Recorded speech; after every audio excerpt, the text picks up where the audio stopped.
Bonsoir à tout le monde. Bonsoir. Nous allons rester debout et puis chanter l'hymne national.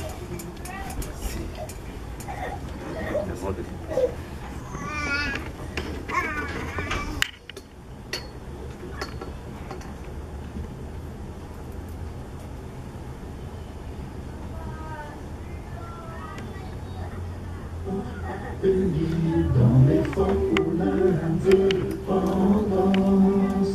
pressons nos fonds, longtemps courbés, et pour de bon, prenons le plus bel élan, dans la paix on peut pardon, par leur labeur, nous bâtirons un pays plus beau qu'avant, dans la paix citoyenne.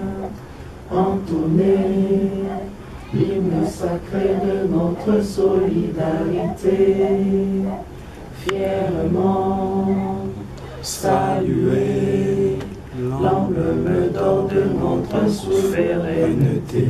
Congo, don béni, Congo, désaillé, Congo, au pays, Congo, bien-aimé, Congo, nous peuplerons son sol et nous assurerons ta grandeur. 30 juin au doux soleil, 30 juin du 30 juin, jour sacré soit le témoin, jour sacré de l'immortel, serment de liberté, que nous léguons à notre postérité pour toujours.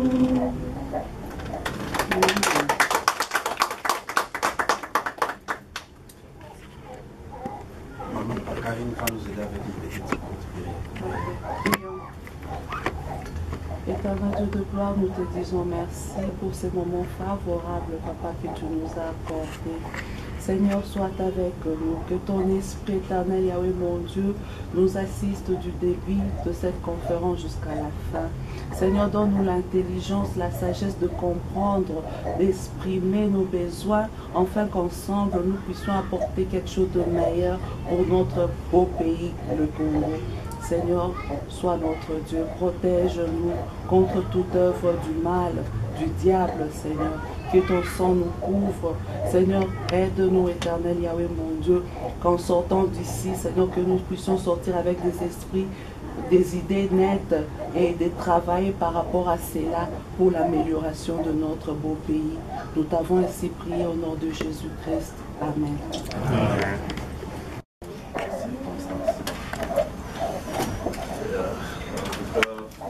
Merci beaucoup d'abord, chers compatriotes. Nous sommes ici, vous êtes sans ignorer. On a reçu Maman Mienze, qui est le CGA au niveau du pays. Elle était ici il y a 2 jours passés. Donc, elle sera encore ici demain avec moi. Je ne sais pas si tu peux interpréter, Maman Karine. Yeah. Donc, vous êtes sans ignorer qu'on a reçu Maman Mienze il y a 2 jours de cela. Elle nous vient de très loin de Kinshasa. Alors nous avions bien voulu recevoir Maman ici, parler en long et en large, si le temps va nous le permettre, des différentes questions pertinentes de la communauté. Et voir aussi qu'est-ce que nous, étant que communauté, on peut apporter au pays. Et voir aussi comment, parce que Maman fait partie d'une équipe qui dirige notre pays, voir aussi dans quelle mesure du possible peuvent nous aider ici. D'abord, pour commencer, La communauté congolaise de l'État de Washington est une organisation à non but lucratif qui a pour mission principale de faciliter l'intégration des Congolais et membres de la communauté congolaise ici à l'État de Washington.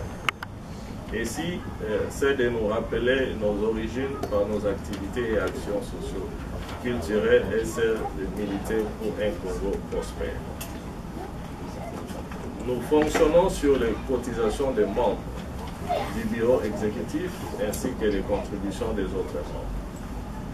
Nous sommes une organisation, il y a une organisation agréée par le bureau fédéral de l'État de Washington qui a pour référence ce qu'on appelle en anglais UPA number 6028 66 156. Ça, c'est notre, si on peut le dire en français, c'est notre numéro matricule de la communauté congolaise de l'État de Washington.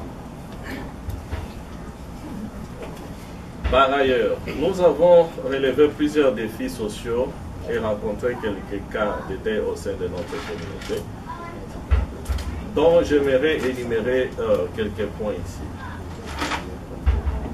Après avoir élu le 25 mai 2013, nous étions investis au pouvoir le 30 juin 2013, la même année.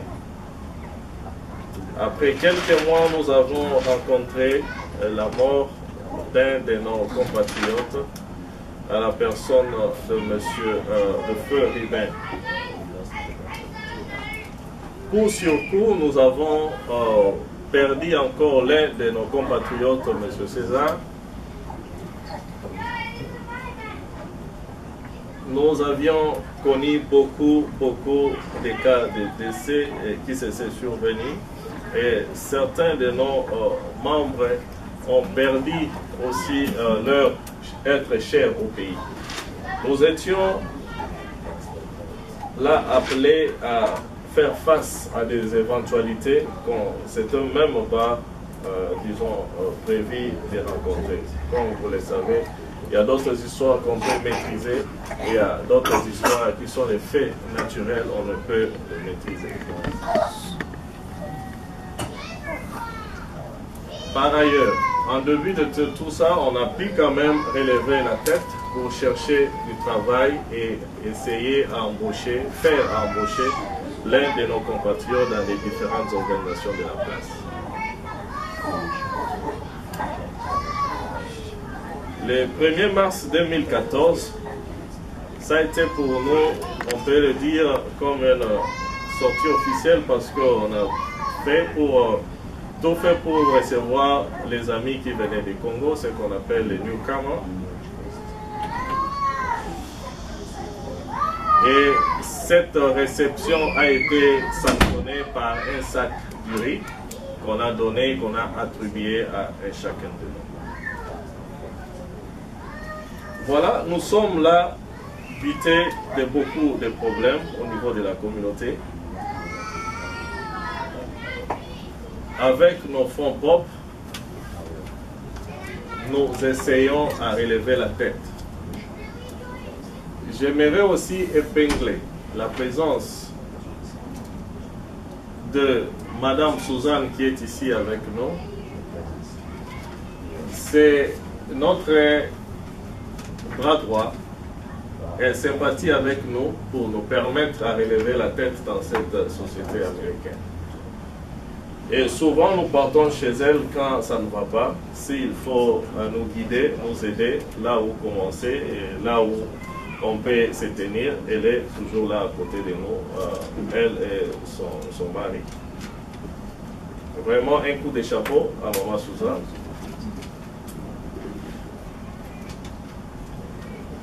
La communauté congolaise de l'État de Washington cherchait à tout prix à relier des cordons ombilicaux avec le pays.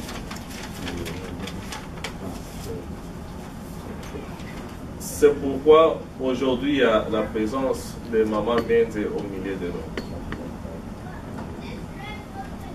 Nous avions cherché cette démarche, je peux le dire, avec mon ami Sylvain qui est là, qui vient de la Belgique, a fait plus ou moins une année. On parlait et aujourd'hui ça aboutit. On a des doléances au niveau de la communauté pour le pays.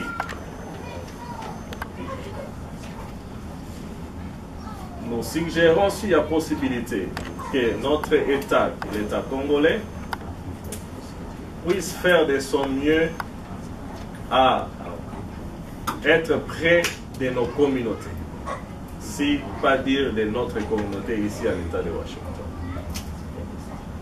Nous avions fait beaucoup de démarches après notre élection, après notre investiture, de contacter l'ambassadeur. Mais je crois qu'elle est tellement occupée, ou le bureau de notre ambassadeur est tellement chargé. C'est pourquoi jusque-là, on n'a pas encore eu des résultats escomptés. Et nous croyons, avec l'arrivée de maman ici sur place, elle a eu à palper des doigts toutes ces difficultés que nous traversons. On a besoin d'une attention particulière.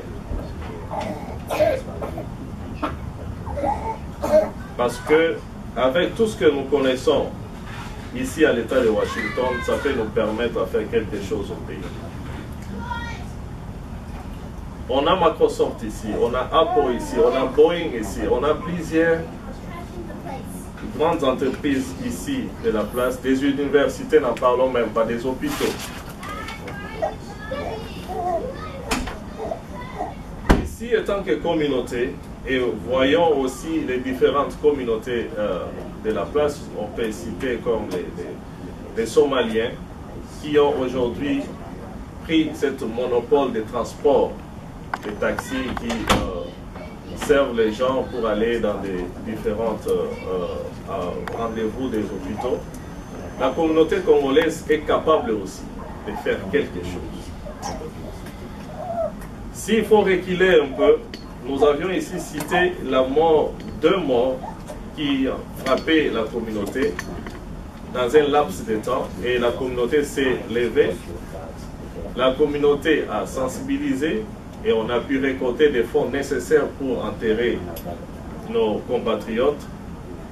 Ce n'était pas facile. On a même fait au-delà pour faire appeler la famille ou le papa et maman du défunt César, rester ici avec nous pendant 1 mois. Pourquoi on a fait ça? C'était juste pour dire que nous sommes à la hauteur de faire beaucoup. Mais nous seuls, on ne peut rien. Je l'ai dit à mon investiture le 29 juin 2013. Le président de la communauté congolaise de l'État de Washington n'est pas un magicien. Jésus-Christ, lui qui était Dieu, a eu à faire appel aux 12 apôtres. Cela veut dire, moi, étant que président de la communauté, je ne peux rien faire sans l'aide.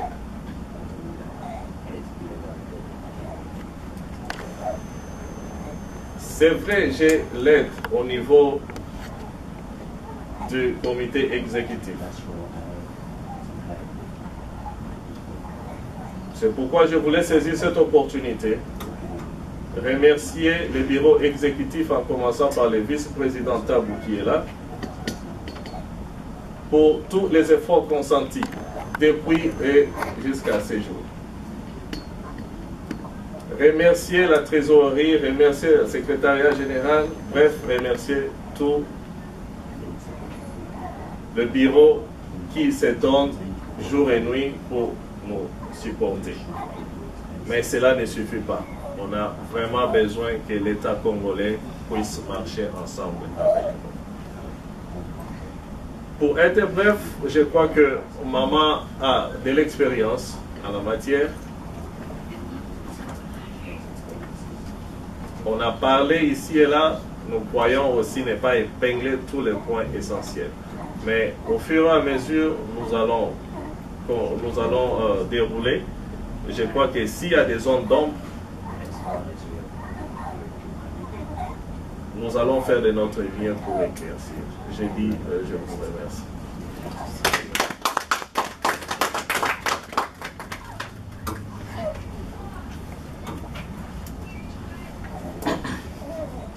Nous allons passer la parole à notre orateur de la soirée, qui est Maman Mienze. Merci. Mesdames de la communauté congolaise de Washington State, Madame Suzanne, qui est pour moi aussi comme membre de cette même communauté, je voudrais d'abord vous saluer et vous dire sincèrement merci de m'avoir invité dans cet état de Washington. Si n'était été votre invitation, je n'aurais jamais eu la chance de venir dans cet extrême nord-ouest des États-Unis, alors qu'on vient souvent à Washington DC. On a été dans la côte orientale des États-Unis, la Pennsylvanie, Philadelphie, Boston, et pour passer vers Caroline du Nord, peut-être un peu vers Atlanta. Mais voilà que vous m'avez arraché de la partie où je suis habitué de fréquenter et que j'essaie de connaître comme si c'était mon village. Vous m'avez amené vers un autre ciel. C'est cet état qui se trouve à l'extrême nord-ouest des États-Unis. Je vous dis sincèrement merci pour votre invitation. Il est vrai que ça n'arrive pas souvent. Et je dois même dire que dans ma vie professionnelle, comme dans ma vie politique, je n'ai jamais connu cette chance, cette occasion d'être invité par des compatriotes qui vivent dans un vaste pays, cet État-là qui est la première puissance du monde, que les Congolais qui y vivent, qui ailleurs oublient d'où ils viennent, parce que les conditions de vie sont nettement meilleures que les conditions dans nos pays où règne encore un défi à relever. J'ai suivi le mot du président et la première chose que je dois vous dire, c'est que j'admire votre organisation, cette prise de conscience. Vous avez amené l'hospitalité africaine en général et l'hospitalité congolaise en particulier ici à Washington State.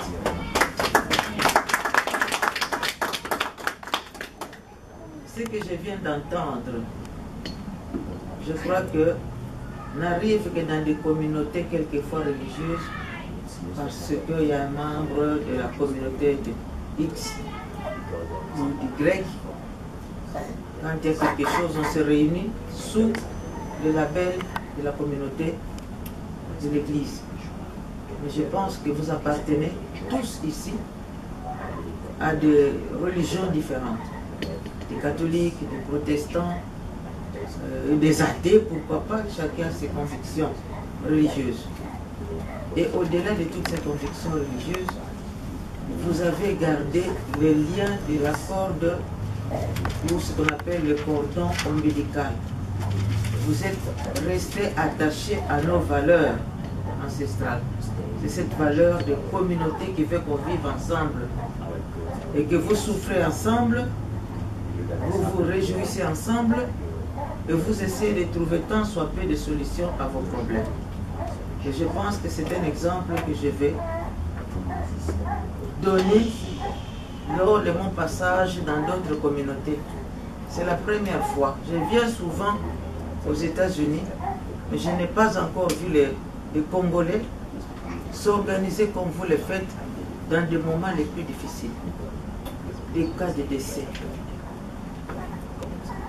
Vous prenez tout en charge. Vous n'avez pas de subventions. Vous vivez de vos propres cotisations.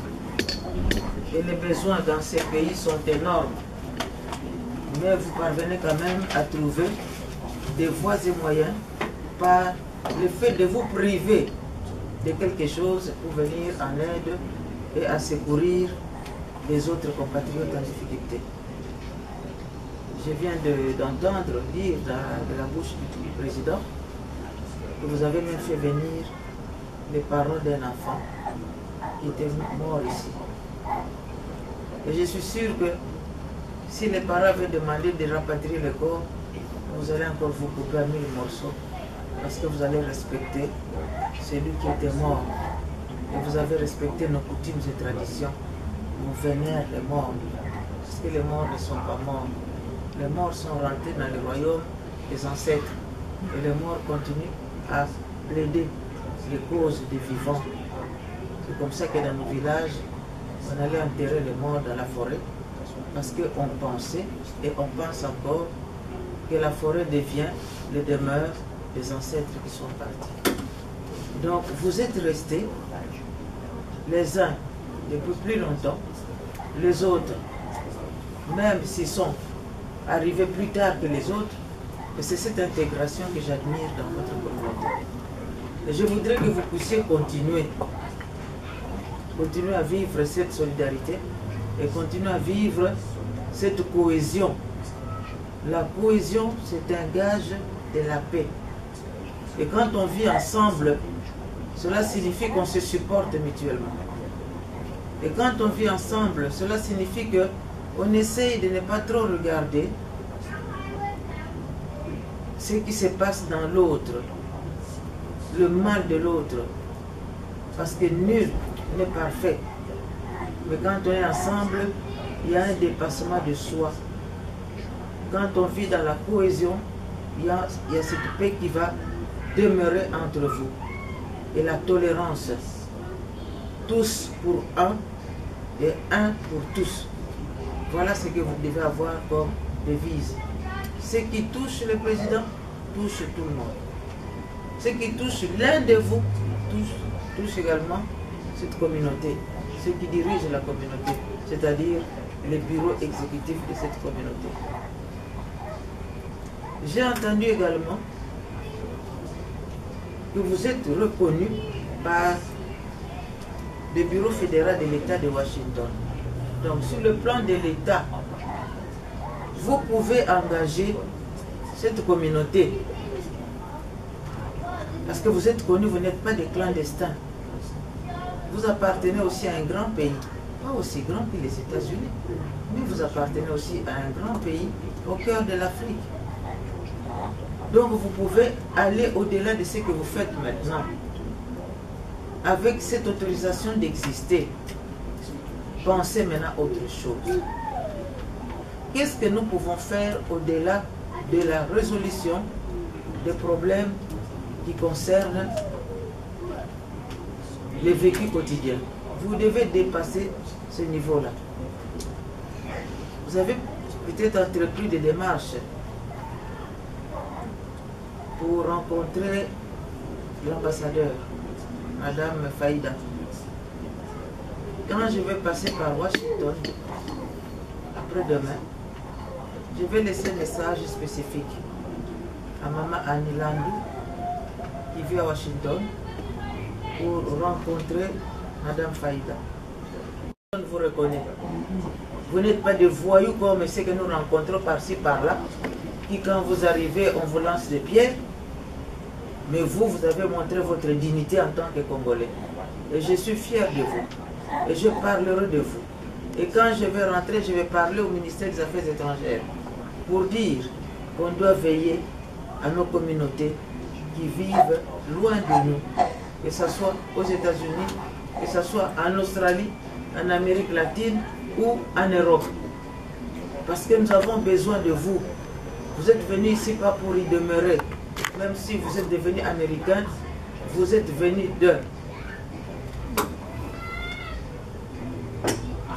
vous avez suivi les joueurs à la Coupe du Monde. On dit souvent, Messi joue dans telle équipe d'Espagne, je ne sais pas. Mais pour le bonheur du pays, Messi est venu renforcer l'équipe de son pays. Ça signifie que tout en étant ici aux États-Unis, vous avez le devoir d'aider votre pays à aller de l'avant. Vous aussi, vous êtes des diplomates. Il y a plusieurs diplomaties. La diplomatie qu'on mène au niveau des affaires étrangères, c'est-à-dire à nommer les ambassadeurs dans les pays qui nouent des relations, des rapports politiques ou des relations internationales. Nous avons ce qu'on appelle aussi la diplomatie parlementaire. C'est ce qui s'est fait dans ceux qui confectionnent des lois et qui travaillent avec d'autres parlements à travers le monde. Vous aussi, vous êtes des ambassadeurs. Et vous avez le devoir de travailler pour votre pays. Vous devez produire. Vous faire connaître. Maintenant, moi, je vous connais. Mais maintenant, vous devez dépasser l'assistance sociale. Je vous félicite. Restez dans cet amour mutuel, mais d'aller au-delà.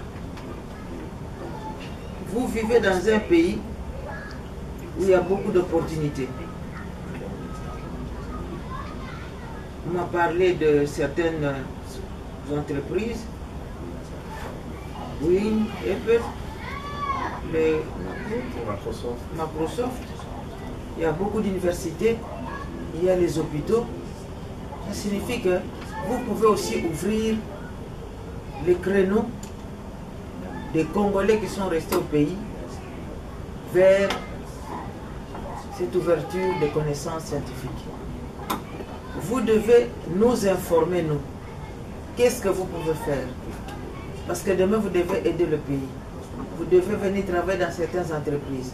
Surtout que vous maîtrisez cette langue qui est devenue une langue commerciale de première renommée mondiale. L'anglais que vous maîtrisez. Donc vous avez encore beaucoup de choses à donner dans votre pays. Et ce rapport ne peut être possible que si vous-même vous jetez le pont. Qu'est-ce que vous pouvez donner comme espoir au pays?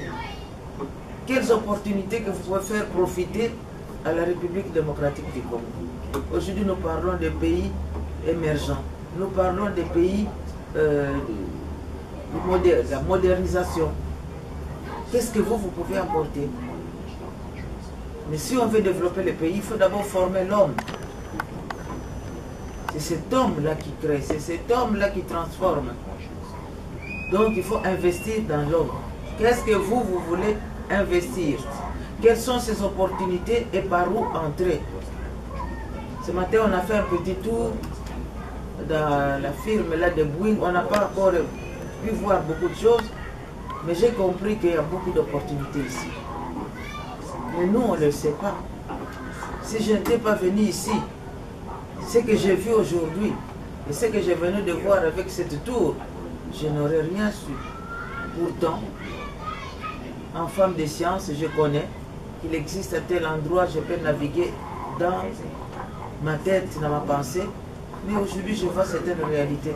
Mais si vous ne parlez pas, si vous vivez trop en vase clos, les démarches diplomatiques au niveau de l'ambassadeur, c'est une chose. Mais vous devez aussi avoir ce qu'on appelle un pied à terre. Quels sont vos rapports avec les compatriotes qui sont restés au pays? Quels sont vos rapports avec vos propres familles? Dernièrement, on a chassé des Congolais pour notre pays de Brazzaville. Vous savez qu'il y a des compatriotes qui sont encore comme des réfugiés à Maluku. Ils vivent dans une misère indescriptible. Ce n'est pas normal. Comment quelqu'un qui rentre dans son pays et qui devient malheureux, qui est sans abri? Ça signifie qu'ils sont partis, ils ont coupé